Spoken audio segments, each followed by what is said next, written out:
Boa noite, professor. Tudo bem? Meu nome é Edson. Como você sabe, eu estou desenvolvendo essa apresentação para as atividades avaliativas diferenciadas. A minha apresentação é acerca do Apache Iceberg. E, bom, começando a introdução do Apache Iceberg. é, Primeira coisa quando se fala de Apache Iceberg, para quem não sabe, claro que a primeira pergunta vai ser o que é o Apache Iceberg? O Apache Iceberg ele é um formato de tabelas que foi projetado para lidar com grandes volumes de dados. Ou seja, se você tem uma situação onde você tem diversos números de tabelas, diversos arquivos, que você tem que tem um grande número de informações de dados, que a gente já vai fazer uns 2 ou 3 semestres que a gente aprendeu a diferença. O Apache Hive não, o Apache Iceberg é uma boa ferramenta a se utilizar. Ele foi criado para superar limitações que o Apache Hive possuía. O Apache Hive ele não conseguia lidar com time travel, que eu vou explicar mais um pouco mais para frente. Ele não possuía suporte às operações ACID, que em realidade eu não vou estar explicando, mas as operações ACID. ACID é um acrônimo que significa atomicidade, consistência, isolamento e durabilidade.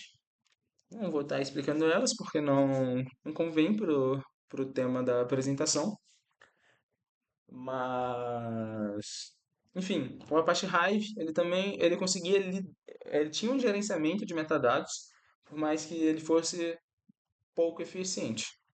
E quando chega o assunto de lidar com consultas grandes, ele era, não tem como colocar de outra forma, ele era lento. É claro que ele é melhor do que o nada que tinha antes dele na época, mas ele rapidamente se tornou obsoleto. O Apache Parquet, ele é um modelo de arquivos, então claro que ele não vai ter time travel, não vai ter operações ACID, não vai ter metadado, ele é só um arquivo. E por ser um formato simples, é um formato de arquivo, e por ser um formato simples, claro que ele vai ter performance em consultas rápidas. Quanto mais simples, claro que vai ser mais rápido. O Delta Lake, ele já possui todos os fatores que eu coloquei, que é time travel, suporte às operações ACID, gerenciamento de metadados, porém, e ele tem uma performance para consultas grandes boa, tem uma performance rápida, mas o Apache Iceberg ainda vem um nível acima.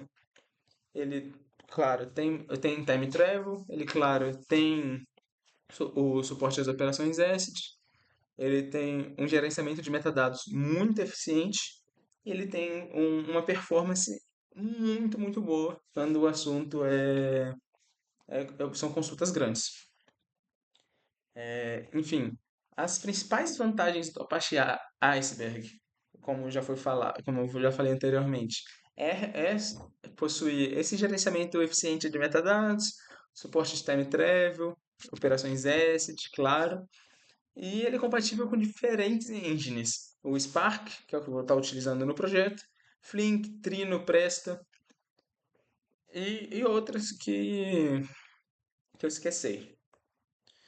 Bom, os casos de uso da Apache Iceberg, eu, sinceramente, já desisti, não sei nem mais como que eu vou falar isso, mas Apache Iceberg, peço, por favor, releve a pronúncia, mas o importante é ser entendido. Os casos de uso, claro que ele é onde você precisa de um versionamento de dados, que entra na questão de time travel, de tudo mais, onde ele é perfeito para cenários que, mais uma vez, você possui um grande volume de dados, e ele é utilizado por empresas como a Netflix, a Apple, para análise de dados. A Netflix, inclusive, que de acordo com as breves pesquisas que eu fiz a esse respeito, foi o motivo da parte iceberg se tornar uma realidade. Bom, indo para a estrutura do iceberg, você pode ver a parte iceberg ele é composto por quatro tipos, por duas camadas e quatro tipos muito importantes como, de estruturas, de arquivos ou de funcionalidades. Eu não sei exatamente qual é a melhor palavra, mas ele possui o catálogo, vamos colocar aqui, e o catálogo é responsável por gerenciar as tabelas e os seus respectivos metadados. Permite, ele é a ponte que vai permitir que diferentes engines localizem e interajam com os dados que estão armazenados no Data Lake. Data Lake, eu não coloquei na apresentação porque eu não acredito ser tão relevante, mas Data Lake é um conceito um pouco similar a uma database, mas é mais um galpão, um lago que você carrega tudo que você precisa, basicamente. Ele não é tão organizado, a parte iceberg entra aí justamente para manejar esse tipo de coisa. Mas você pode ver que ele possui um ponteiro dentro, que aponta pro metadata file da tabela atual. Já agora entrando na camada de metadados e indo para o metadata file, ele é responsável por armazenar as informações da tabela. Então ele vai armazenar esquemas, ele vai armazenar históricos de snapshot, referência para a lista de manifesto. E como você pode ver, eu peguei um breve exemplo do arquivo que eu gerei durante os testes, só para mostrar um pouco como que ele é. Ele mostra a snapshot, versão atual, o ID dela, e ele possui a sequência de todas as versões seguintes, do histórico de versões, é como deve ser dito. Aí a gente consegue ver. Eu acho que você consegue ver meu mouse. Se não conseguir, eu peço desculpa. Mas aqui a gente consegue ver que essa é a primeira snapshot. Ela possui a sua ID e essa é a primeira ID. Não está aqui, mas já as próximas snapshots ela possui tanto o próprio ID quanto o ID da snapshot da versão anterior, da versão pai dela. Indo para a lista de manifestos, o que é a lista de manifestos? É uma lista de arquivos de manifestos associadas a uma versão em específico. E essa lista de arquivos ajuda a rastrear quais são os arquivos que pertencem a cada versão. Ou seja, se tem uma tabela na versão atual e você tem arquivos, vamos falar assim, de dados na versão atual. Aí você modifica esses arquivos, ou você adiciona mais, remove alguns e gera uma nova versão. Você vai ter a lista dos arquivos para a versão atual. Se você tiver no manifesto da versão anterior, você vai ter os arquivos que estavam presentes na versão anterior, a serem modificados e antes de serem adicionados, removidos, o que seja. Aqui nesse exemplo, eu coloquei eu peguei um snippet de código de código de texto, né? Que mostra como que é essa lista de manifestos e a indicação para cada um dos diferentes arquivos de manifesto que estão nessa lista. Aqui a gente pode ver que tem dois pedaços, cada um no mesmo, no mesmo endereço. E como você pode ver, claro, vai mudar o nome do arquivo, são arquivos diferentes. Esse snippet de código não é meu. Eu tive um problema para abrir o arquivo. Não, a verdade é que eu não sabia exatamente como que deveria abrir o arquivo, só abrindo no editor de texto. Ele não identificava, ele não decodificava o arquivo. E a verdade é que em vez de correr atrás de identificar o arquivo, o que não é um ponto tão relevante para a apresentação, eu só pesquisei um snippet de código no Google e coloquei aqui só para a gente ter uma noção. Bom, enfim, isso claro que não vai afetar o resultado final, não vai afetar a apresentação, muito pelo contrário. Já indo para o arquivo de manifesto, ele contém os metadados detalhados sobre os arquivos de dados. Oxe. Exato. Ai, nossa, ficou difícil de falar até, vou me confundir com certeza. E já peço desculpa antecipado. Mas ele possui estatísticas, ele possui a quantidade de linhas do arquivo de dados, valores mínimos, máximos, partições e tudo mais. E aqui a situação foi a mesma. Coloquei um snippet de código, que novamente não é meu, mas é assim que é um arquivo de manifesto. Não vai, só vai mudar, claro, os dados que estão neles, mas a estrutura segue sendo a mesma. Esses são as informações que estão no que estão em um dos arquivos, que estariam em um dos arquivos. Bom, já sobre os arquivos de dados, não tem muito o que falar, são só arquivos de dados comuns, seja, seja tabelas, arquivos CSV, tudo mais. Eles que não é muito diferente, mas vai depender de arquivo para arquivo. É um arquivo de dados como a gente está acostumado em qualquer coisa que a gente faz no computador, sinceramente. Bom, agora indo para a parte que eu prometia, que é explicando o que é time travel, a gente vai entrar na definição de time travel. A definição de time travel é consultar versões antecipadas, anteriores de uma tabela sem recriar esses dados. Ou seja, você vai ter você vai ter a tabela atual e você mudar para uma tabela anterior, para uma versão anterior da tabela, não vai afetar a tabela atual. Isso que é uma questão muito importante. Porque, claro, se você eu acredito que em qualquer base de dados, se tiver um backup, você consegue voltar para uma versão anterior. Mas você ou vai estar criando uma tabela diferente, completamente diferente, ou você vai estar substituindo a tabela atual por um backup. O time travel ele é um pouco mais prático do que isso. Bastante mais prático do que isso. Porque você, como eu já disse, você consegue voltar na hora que você bem entender para qualquer versão sem que isso afete nada. Sem que isso afete nada. Bom, obviamente, cada alteração na planilha, eu tô falando planilha, tabela, tô misturando tudo. Mas cada alteração que é feita em uma versão, dependendo se é em uma tabela ou outra, cada alteração que é feita durante a versão pode ser acessada em um período futuro. Então, você faz uma alteração na versão, faz outra alteração na outra, você pode voltar duas, pode voltar três versões, pode voltar quantas versões tiver disponível para voltar.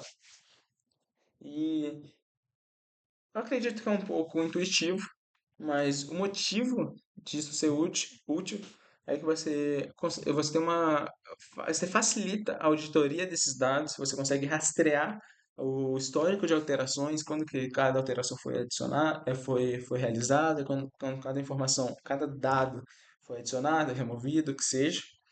Você consegue recuperar dados. Então, tem uma funcionalidade, como eu tinha dito, similar ao do backup, mas o backup não tem essa maleabilidade que é caracterizada o time travel. Você consegue, claro, fazer comparações. Você tem acesso a todas as versões que quiser. Você pode comparar entre versões o tanto que você quiser também. Peço perdão. E como funciona o time travel? Achei que não tinha carregado. Mas é muito simples. Cada vez que a tabela for modificada, como eu já expliquei, vai ser gerada uma nova snapshot. Os arquivos de dados antigos vão continuar disponíveis e os metadados registram cada uma dessas versões que foram geradas ao longo do tempo, ao longo que as planilhas, que as tabelas, que os arquivos de dados foram modificados. Acho que não tem forma mais abrangente, ampla de colocar isso. Bom, já entrando na parte prática, eu utilizei quatro ferramentas. Bom, agora que eu tô pensando foram cinco, porque tem o Jupyter também, mas das mais relevantes foram essas quatro, em adicional a Apache Iceberg, obviamente. A primeira delas é o Apache Spark. O Apache Spark é uma engine de processamento distribuído para Big Data. Então, ela é igual eu tinha comentado acredito, no primeiro slide. Tem diferentes engines. Eu optei pelo Apache Spark. Pelo, pelo que eu olhei por cima, ele me pareceu o mais simples, mais intuitivo. E, bom, agora que eu tô falando e tô pensando, outra ferramenta, tem outra ferramenta que foi o Docker, que seria relevante de colocar nesse slide.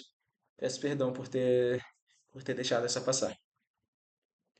Mas enfim, o Apache Spark ele é muito utilizado para análise de dados, machine learning, processamento em larga escala, com um grande volume de dados, de forma veloz e eficiente, que é o que todo mundo quer.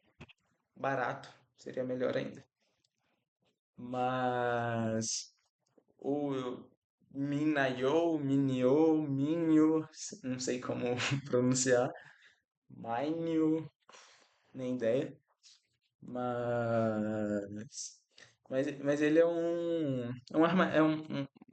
sistema, um programa, não sei qual é a palavra exata, de armazenamento de objetos que é compatível com o item. AWS seria uma ferramenta. De novo, peço perdão, mas que ele é disponível com o S3 da AWS.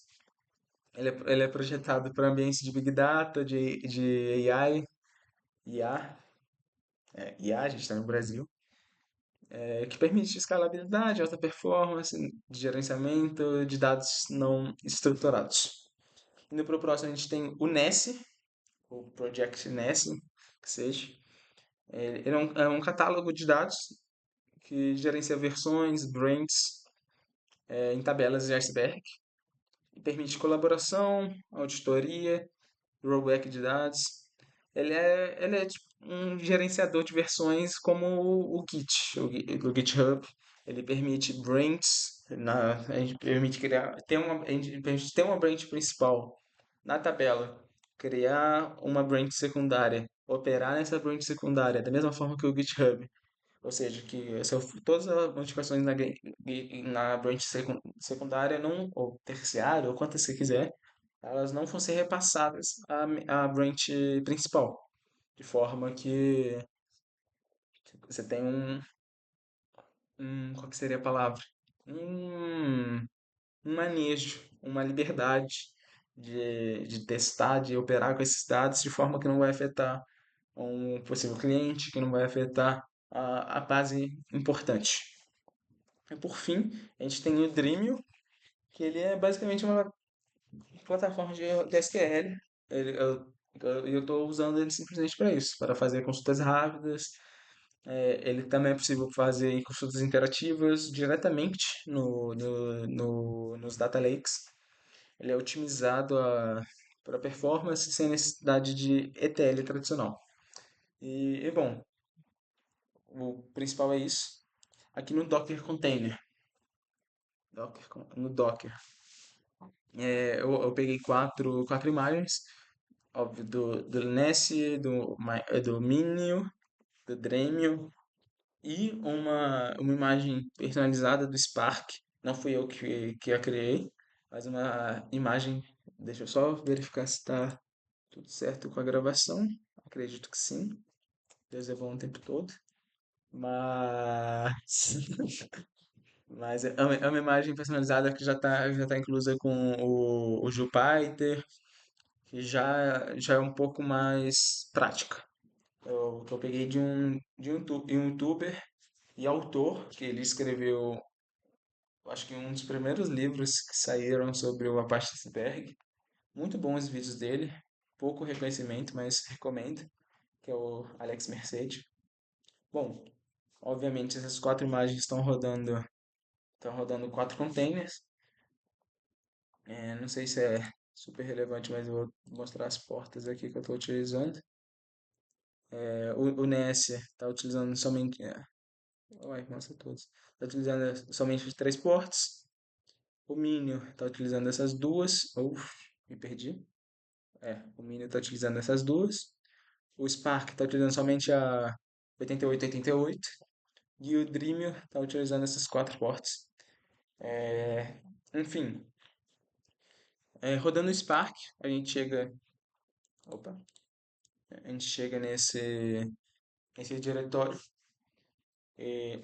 Esse diretório, inclusive, na imagem que eu estou utilizando, ele já vem com um ponto CSV para a gente estar criando a tabela referente a ele. Aqui no Iceberg Lakehouse, eu criei dois códigos simples. Um que foi mais para teste, que, como você pode ver, ele se conecta a todas as plataformas, a AWS, NES. No caso aqui, bom, verdade, não sei. Porque nesse caso está conectando ao Dremel. Então, ao Dremel, porta 9000, ao Minio. Eu tinha comentado antes da AWS, mas não é exatamente assim. Realmente o slide só tava faltando mesmo o Docker e o Jupyter. Enfim, focando, eu me conecto aos sistemas, aos programas. Aqui eu defino as configurações do Spark e inicio o Spark, inicio mesmo. Eu utilizo do Spark, que lembrando, é a engine para estar fazendo a criação dessa tabela, para estar operando, enviando dados, carregando dados, ingerindo dados. Bom, eu acredito que você tenha entendido, professor, mas eu crio aqui uma tabela chamada test names, uma tabela simples, possui só um campo, tipo string, só o que eu utilizei só para realmente fazer esse teste, que é, que é muito simples. Eu eu já rodei esse código, então não vou rodar ele de novo, mas eu insiro nessa tabela três nomes, o meu, o do senhor, da minha irmã. Depois eu mostro essa tabela para ver de qual é. Aqui é quando ele criou a tabela.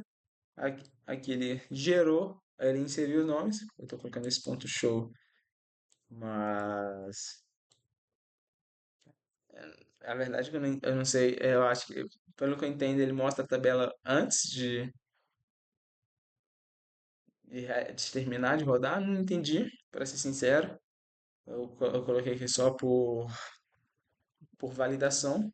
Mas o mais importante que é esse show final, que mostra esse select e não sei. Bom, não é super relevante. O importante é que foi adicionado sim a tabela, porque eu faço esse select, mostra eles aqui. E aqui eu fui adicionando outros nomes para ir validando com o Dremel se estava tudo certinho para mostrar a questão do time travel. Eu fui colocando de três em três nomes primeiro 1, 2, 3, 4, 5, 6, fui fazendo, só para já ter algumas snapshots. Daí eu acabei, per- em vez de criar outra linha, eu fui inocente, só alterei aqui. Mas o importante é que a primeira snapshot foi feita quando a tabela foi criada, a segunda snapshot quando foi adicionado, a terceira, calma, terceira, quarta, quinta e sexta agora. Foi cada vez que eu rodei esse código. Eu vou rodar aqui, que esse daqui eu não rodei depois de. Ui, isso. Isso pode. Calma. É, order by name. Pra ficar bonitinho, ficar, né? Ah, óbvio. Como tem 10, 11, 12, não vai ficar na ordem que foi inserida, mas bom, tá em ordem alfabética. É, foi adicionado primeiro esse, depois esses dois, três, você entendeu? E aqui é um código para mostrar todas as snapshots que foram geradas. Como eu tinha comentado antes, a gente consegue ver aqui o ID do pai e o ID da snapshot. A gente tem aqui a primeira criação os, e cada um dos inserts que foram feitos. Como você pode ver, a primeira criação, claro que ela não vai ter um ID pai, porque ela foi a primeira. E a criação e todas as outras, o ID do pai é o ID da anterior. Então, esse é igual a esse é igual a esse é igual a esse. Você entendeu? Então, vamos estar adicionando os testes, ó, os testes 13, 14 e 15. Bem simplão. Vamos ver se eles entraram, 13, 14 e 15 já está aqui. Vamos, vamos rodar snapshot para ver se outra foi gerada. Foi gerada, 4 horas da manhã, não sei em qual fuso horário que eles estão utilizando, mas é dia 27, 4 horas da manhã, mas não importa, acredito que deve ser o horário universal, GMT mais zero, não faço ideia. É isso mesmo, que aqui na Colômbia é GMT menos 5, 5 horas na frente, tá certinho. Enfim, tá aí a nova snapshot. Agora, já utilizando a base de dados que a imagem já disponibilizava, ela é uma base de dados, eu pesquisei a respeito dela, e ela é de empresas cooperativas de Nova York.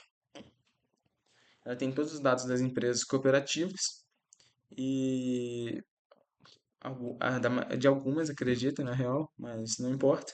A questão é que é uma base de dados mais robusta, mais corpuda, com mais informações.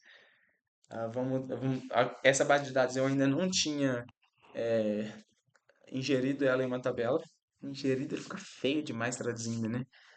Mas estou fazendo isso agora, como você pode estar vendo o código. É aquela mesma conexão, está conectando os mesmos serviços.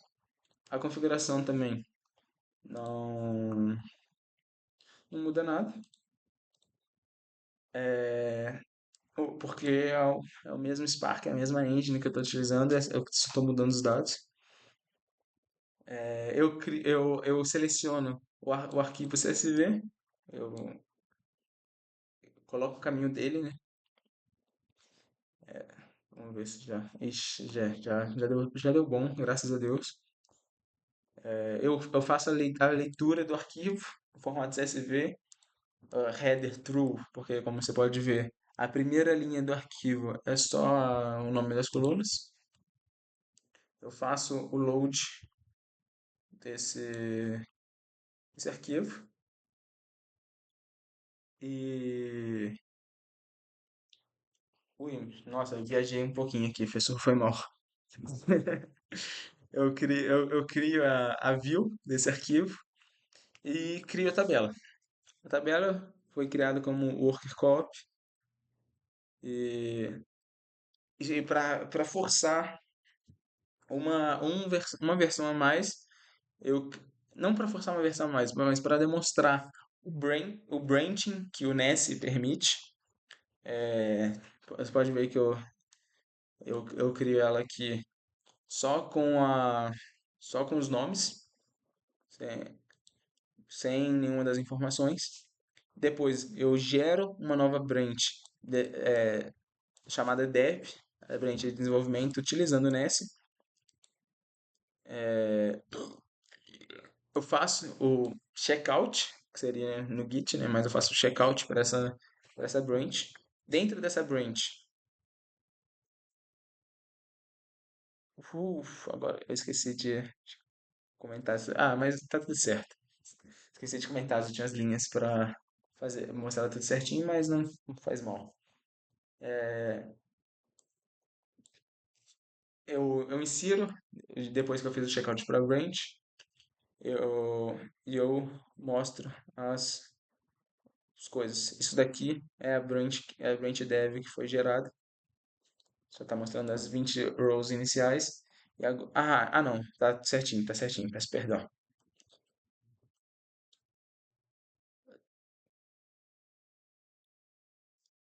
Eu deletei, não tá certinho nada, eu deletei a última linha. Mas tá tudo certo. Essa daqui ele mostrou as primeiras 20 linhas da branch dev. E depois ele fez o checkout para a branch main e fez o select da tabela novamente.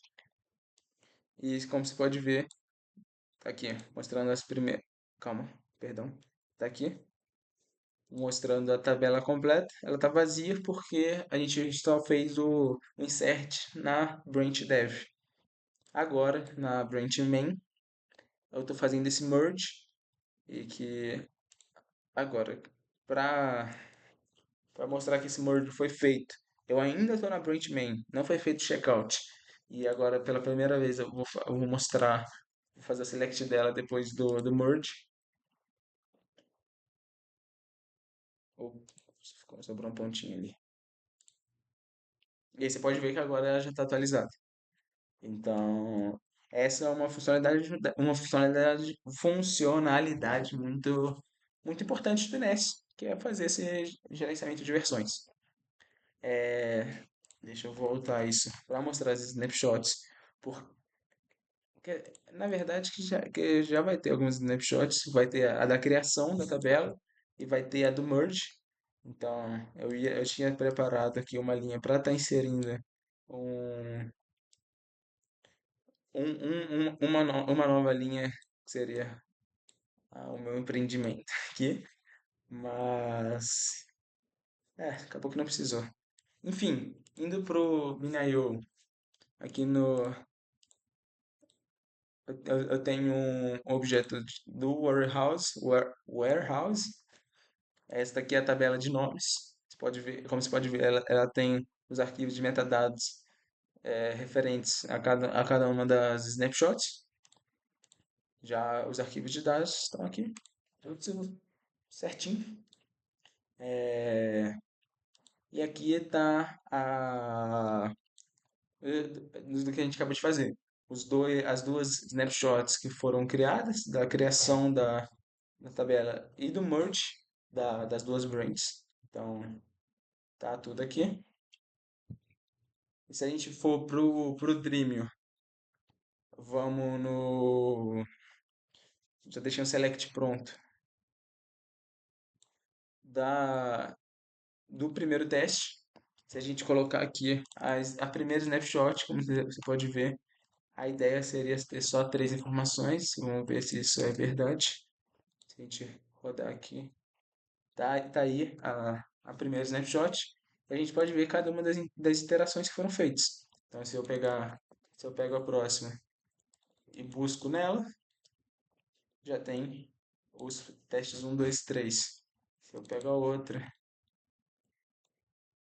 opa, e busco nela, 4 5 seis. Se eu pego a última, que foi a que eu fiz aqui junto com o senhor, e a gente troca, pode ver que já tem todas de novo, tá em ordem alfabética, por isso que fica feio, mas tá aqui a 13, 14, 15 que a gente fez. É, bom, vamos fazer na work, Não sei se é co-op ou co-ops que eu coloquei. Ui, ainda bem que eu não precisei desse código porque estava errado aqui, ó. Test names. Mas é work co-ops.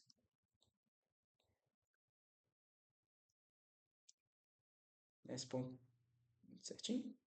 Não, calma. Eu me confundi aqui todo. Ah, tá. É porque eu queria. Oh, meu Deus. Oh, meu Deus. Peço perdão aí pela confusão, professor. Mas a gente coloca aqui na snapshot inicial. A gente coloca aqui na snapshot oficial.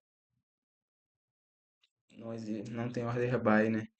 Bobo, bobo, bobo.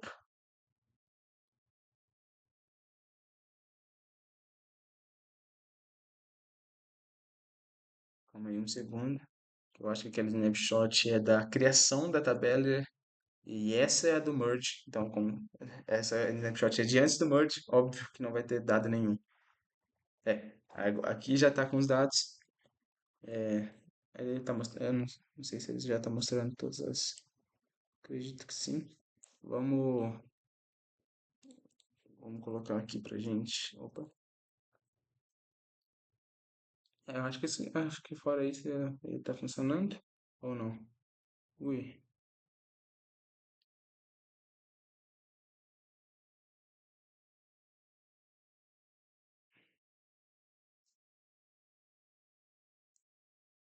ixi, o que eu fiz de errado? Tá errado o nome?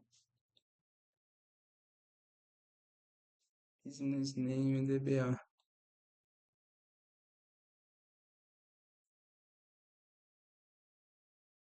Vai. Vai. Bom, eu vou pausar aqui o vídeo para ver, para corrigir o erro, só para mostrar mais uma vez o time travel do iceberg. É, já volto, professor. Peço perdão. Voltei, professor. É, o problema era só que eu tinha perdido, não, tinha esquecido de colocar um dos campos. Bom, aqui foi, já fiz o insert. Se a gente colocar a versão, a gente vai ter uma nova versão aqui. Vamos fazer a pesquisa dela. Com essa nova versão, que é a versão atual, a gente tem, o, cadê? A gente tem o, o que eu acabei de inserir aqui, que é a minha cooperativa, entre muitas aspas. Se a gente colocar sem colocar a snapshot, você pode ver que a versão atual vai ser a mesma, que vai ser a mais recente. Se a gente quiser olhar uma mais antiga, a gente vai fazer a mesma coisa que a gente fez antes, colocar uma versão anterior e que a gente vai conseguir ter as informações anteriores. Ou seja, não vai possuir o que foi adicionado. Enfim, é isso, é essa a apresentação, professor. Eu espero que não tenha ficado confuso demais, espero que eu não tenha me embananado demais para falar as coisas. Mas muito obrigado, professor. Eu me diverti muito fazendo isso. Eu vou ser sincero, eu não sou de gostar de dados, de gostar desse tipo de coisa. Deixa eu já vim pro OBS aqui para ficar prontinho, para eu me ver. Vamos também fazer isso aqui. Fazer isso. Por que não? É, enfim, pronto, agora eu tô na frente. É, é isso, professor. Eu não sou muito de dados, mas curti muito fazer isso. Eu vejo muito potencial. Realmente, infelizmente, não é algo que eu ainda gosto muito, mas eu vejo como isso é muito útil, tanto hoje em dia quanto para os projetos futuros que eu tenho aí pela frente. Como você sabe, eu estou trabalhando num projeto de uma prótese, e é uma prótese de mão. E a altura que a gente está aqui agora no projeto, eu estou desenvolvendo um ambiente de realidade virtual para a gente estar fazendo alguns testes. Ainda a prótese está feita, que foi a tese, a prótese na verdade foi a tese de mestrado do menino aqui do laboratório, o Orion, e essa que eu estou trabalhando é a tese de doutorado dele. A gente está fazendo, eu fiz esse ambiente de realidade virtual porque parte do projeto, porque a tese realmente não é a prótese, a tese é um modelo de prótese com inteligência artificial que vai estar ajudando os usuários a realizarem tarefas do dia a dia. E a forma de medição que ele propôs para saber se uma abordagem desse tipo de ajuda, que vai ser visual, com realidade aumentada, vai ser puramente auditiva, vai ser integrado em diferentes abordagens para cada um desses. Vai ser três abordagens para cada um dessas iterações. Então, três só com realidade aumentada. Então, três UIs. Vai estar mostrando o que vai estar auxiliando a pessoa, o usuário. Três auditivos e três mesclados. E, a proposta que o Orion fez para estar avaliando qual que é a melhor, qual que é a pior, é utilizando carga cognitiva, que é algo muito reconhecido para esse tipo de coisa. E só que a questão, como é um modelo de prótese, ele gostaria de ter uma medição de carga cognitiva que seja igualmente, qual que é a palavra? Útil, intuitivo, porque, por exemplo, os métodos de medição de carga cognitiva mais aceitos atualmente, eles são o Nasatelex, que é um formulário que a pessoa responde, sempre depois da tarefa, o que não é prático, que não é exatamente prático para o dia a dia, para estar enviando feedback para a prótese, que a ideia seria ela ir mesclando as abordagens, dependendo da situação e não sei o que, dependendo da pessoa, do ponto dela. Essa parte eu não manjo muito bem, para ser sincero, mas o formulário ele não é prático. Ele demora, ele não é automático e fazer vários é insuportável. As outras formas seria com aquelas coroinha para medir atividade cerebral, que é móvel. Você teoricamente pode sair com ela na rua, pode andar com ela, pode fazer as coisas sem interromper, mas é imprático, é caro e desconfortável. Outra forma muito útil, muito reconhecida é com o movimento ocular, que seria possível, seria móvel, se a gente vai utilizar o MetaQuest 3, ainda não chegou, a gente está usando o Quest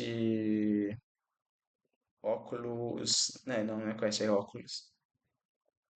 Oculus Rift, eu acho que é a versão, que é bem mais antigo. O MetaQuest 3, ele já tem o tracking de olho e não sei o que, mas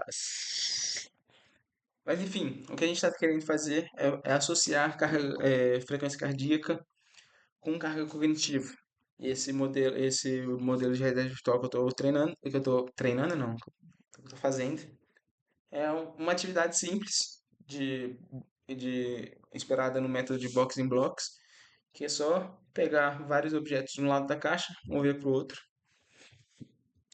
Eu vou até te enviar, só pra, porque eu achei que tá ficando legal, só pra você ter uma ideia de como tá saindo as coisas, ter um feedback, porque com as ADs tá me ajudando demais, então acho que é válido. Mas enfim, e a ideia é ter vários níveis dessa atividade para manipular a carga cognitiva da pessoa. A gente vai fazer, ela vai realizar isso, a gente medindo a frequência cardíaca, vários dados, variação de frequência cardíaca, intervalo entre batimento cardíaco e não sei o quê. E, e depois de cada nível, a pessoa vai respondendo nas Telex. E a ideia é a gente montar essa base de dados. com todos os dados de frequência cardíaca, com o resultado da nossa telex, e ver se a gente consegue fazer um modelo de machine learning, consegue estimar com certa precisão. A gente vai ver qual que é essa precisão, mas estimar com certa precisão a carga cognitiva baseada só na frequência cardíaca. Eu já vou ter voltado quando eu estiver fazendo essa medição, porque a ideia é pegar gente pra caramba na faculdade para fazer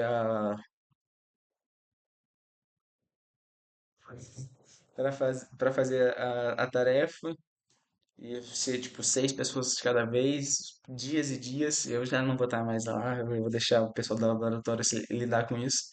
E quando eu voltar, eles vão me mandar esse dataset para eu estar usando. E o ponto, tudo isso que eu disse, foi só para falar como que eu vejo que vai ser útil, tá aprendendo do, a parte do iceberg. Ainda não tenho certeza o quão útil vai ser, o quão útil vai deixar de ser, porque ainda não tem nenhum dataset criado, quem dirá começar a trabalhar em cima dele. Mas eu vou propor, com certeza, já na próxima reunião que a gente tiver, não na próxima, mas quando for um pouco mais relevante o tópico. Ai, é estranho me ver espelhado. Mas quando for mais relevante, eu vou propor utilizar, que eu acho que vai ser muito interessante. O, o Orion ele não tem muita experiência com essa questão de versionamento, de código, seja nem com Git, ele tem muita experiência e ele está gostando muito, então acho que vai ser extremamente relevante para mim, para ele, para o projeto. Mas enfim, professor, já estou falando abobrinha tem muito tempo. A apresentação mesmo já acabou, vai fazer uns 6 minutos. Eu viajei aqui, tá tarde pra caramba. Pode ver o horário aí, tô no último minuto que eu vou te mandar esse vídeo. Peço desculpa, inclusive, pela, por estar tão em cima da hora. Mas enfim, professor, muito obrigado. Tamo junto sempre. Falou.